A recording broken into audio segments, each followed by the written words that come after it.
Merhaba arkadaşlar, ben Karo. Tekrardan yepyeni bir videoda sizinle birlikteyim. Arkadaşlar burada böyle şey yapmayın ya, bu adam fakirdir. Abi kışa geldik, soğuk. O yüzden burada ikişer tane, üçer tane giyiyorum abi. Yoksa doğalgazın içinden geçiyoruz.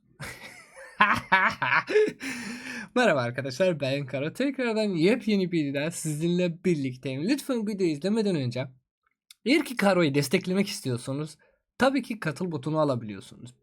O ücretlidir. Bu tamamen size bağlıdır. Ama beğeni atarak ve abone olarak gerçekten bana destek olabilirsiniz. Bunlar ücretsizdir. YouTube'un algoritması gerçekten benim için önemli. O kadar daha fazla bir enerjiyle ben sizin için içerikler üreteceğim. Daha fazla hesap incelemeler, daha fazla savaşlar, daha fazla hesapları nasıl geliştirebiliyoruz. Bugünkü konumuz Biftek. Biftek bizim zengin gencimiz. Bizim zengin kardeşimiz. Biftek'in isminden bellidir. Ama Biftek tabii ki oyunu çok yanlış oynamıştır. Tanıştık ve yoluna bazı şeyleri söyledik. Bu hesabı yavaş yavaş düzeltmeye karar verdi ve dedi ki ben gayet güzel bir şekilde oynayacağım. Hesap yeniydi ve dedim ki yazıktır, bu hesabı düzeltebiliyoruz. O yüzden yaptık arkadaşlar. Şimdi birçok kişi gelecek ve diyecek ki ya hesap satın alabiliyordu. Bunları ben hiçbir zaman önermem. Arkadaşlar yasa dışı bir şeydir. Ama bir insan kendi emeğiyle bir şeyleri yapmak istiyorsa bu farklı bir şeydir. Yani çocuğu gibi bakacak. O yüzden bu hesabı inceleyeceğiz. Biftek'e şimdiden selamlarımız olsun. Benim de baya büyük bir destekçim. Yani baya büyük bir destekçim gerçekten. Gerçekten yani baya fazla da bağış atmıştır. Şimdiden teşekkür ederim tekrardan ona. Şimdi hesaba girelim. Hesap 189 günlük 13 VIP seviyesi vardır. Şimdi birçok kişi diyecek ki para yatırmış. Bu VIP seviyesi düşüktür. Arkadaşlar bu hesap gerçekten yani önceden görseydiniz farklı bir şeyler yapmıştı. Ve şu an yavaş yavaş düzeltmeye çalışıyoruz ve kesinlikle bu hesap yani 220-230 günde VIP 14 olmuş olabilir yani ve daha sağlam bir şekilde yürüyecek. Bunu ben de yaşadım, o da yaşıyor. Bizzat bazı insanlar yaşıyor ve 80k bir cevheri var. Yani oldukça sağlam bir şekilde VIP'ye de yatırım yapıyor şu an. Ve bunu baktı. Tabii ki burada Biftek'in buradaki VIP şeyini yani fulldür. Ben bunları hiçbir zaman şey yapamıyorum arkadaşlar. O yüzden ben bir tane barbar keseyim, arkadaşımızın VIP AP'si dolu olmasın inşallah hiçbir zaman.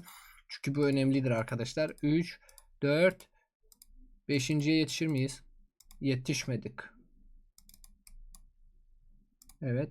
2, 3, 4. Bifte'ye biraz yardımımız dokunsun değil mi? Biftek kardeşimiz en azından bunları yapabiliyor yani. Şimdi VIP'si abi şimdi buradan bunu böyle yapalım, geri dönmesinler. Şimdi VIP'si gayet güzel ve VIP 14 olmaya çalışacak. Kesinlikle kesinlikle. Biftek Fransa medeniyetinde 24 milyon ve 51 leş puanı var. 51 milyon. Şimdi diyorsunuz ki leş puanı düşüktür. Biftek'in hiçbir KK2'sinin maalesef savaş dönmedi. Ve gerçekten de kendisi de üzgündür. O yüzden tekrardan KK2'ye dönmesini ben rica ettim ve dedim ki kesinlikle ve kesinlikle KK2'ye geri dön ki leş puan kas.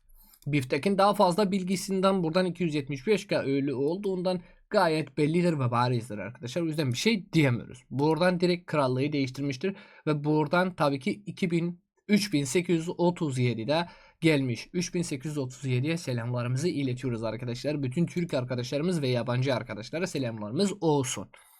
Şimdi arkadaşlar Biftek'in hesabından neler var? Şimdi Biftek'e geldik. Burada hesabında birçok fazla çantada kaynak yok. Yani 9 milyon.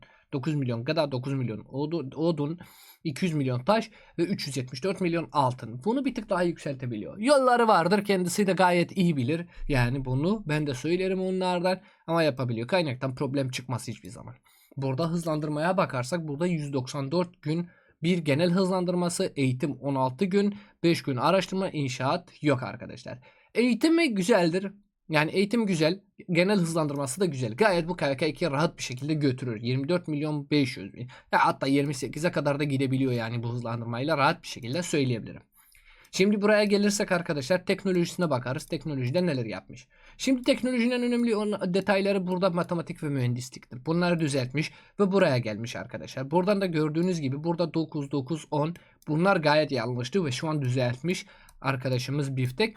Buradan da 8 yapıyor ve buradan da gördüğünüz gibi gayet yükseltmiştir. Yani haritacılığı da 5 yapacak. Ama bu haritacılığı 5 yapması için bunlar da 10 olacak arkadaşlar. Onu da yapacak Biftek. Kesinlikle kesinlikle. O yüzden bir şey diyemiyoruz. Gayet güzel. Burada 24 milyonda ne kadar kıta ayarlamasına bakarsak 500 bin piyade, 122 bin süvari, 137 bin okçusu var. Burada T1, T2, T3 vardır arkadaşlar. Burada T1'lerin mancanikları biraz fazladır. Onları biraz daha öldürebiliyor aslında. T2'ler, T3'ler tabii ki T4'e çevirebiliyor yani. Mancınıklardan bahsetmiyorum. Burada okçulardan bahsediyorum. Süvarilerden bahsediyorum. Yani hepsini burada direkt bir etkinlikte genel hızlandırmaya, eğitim hızlandırmaya etkinliğinden yani burada bunları değiştirebiliyor arkadaşlar. Onu da bu şimdiden söylüyorum yani haberin olsun Biftek'im. Şimdi burada geri kalan kısımlara geçiyoruz. Güçlendirmelerden alttan %50 kapasitesi, savunması vardır ve saldırısı da vardır. Savaş zamanında gayet güzel bir şekilde bunları dinlemiş ve almıştır. Kendi zamanında. Burada ekipmanlara bakarsak burada bir Alex'te bir sağlam bir ekipman var. 3 tane kritik vardır burada. 3'ü de birinci attıysa gerçekten Biftek artık sana bir şey diyemem yani. Gerçekten. Yani. Arkadaşlar eğer ki bu videoyu buradan kadar izlemişsiniz bir beğeni atmayı ve abone olmayı unutmayın. Bana da tabii ki destek olabilirsiniz, daha fazlası da katıl butonunda istediğiniz seviyeleri tabii ki satın alabiliyorsunuz. Bu da benim için bir destektir arkadaşlar. Şimdiden teşekkür ederim. Seviyesi hiç önemli değil. Sadece destekleriniz benim için önemlidir. Gayet güzel bir şekilde Biftek'in böyle bir ekipman yapması, ben mutlu oldum. Çünkü hiçbir yanlış yoktur Biftek'te. Burada %3'ü almıştır ve tek kıtada oynuyor. Burada teçhizata bakamıyoruz çünkü teçhizat gerçekten farklıdır ve buradan da 11 tane 3 dolarlık paketi var. Yani günlük paketleri alıyor ama ne alıyor bunu da biliyoruz. Bakacağız. Burada 35k, buradan da 32k, 67k, buradan da 77, 79, hatta diyelim 80k, buradan da 5k, 85k AP'si var. Bunu KVK2'den pre-KVK'dan bir tık kısmını harcayabiliyor. Buradan da gördüğünüz gibi 62 tane altın kafası vardır. Gayet güzel. Şimdi burada VIP Shop'a geliyoruz arkadaşlar. VIP Shop'tan Biftek. Bunları hiçbir zaman unutma kardeşim. Bunları her zaman almalısın.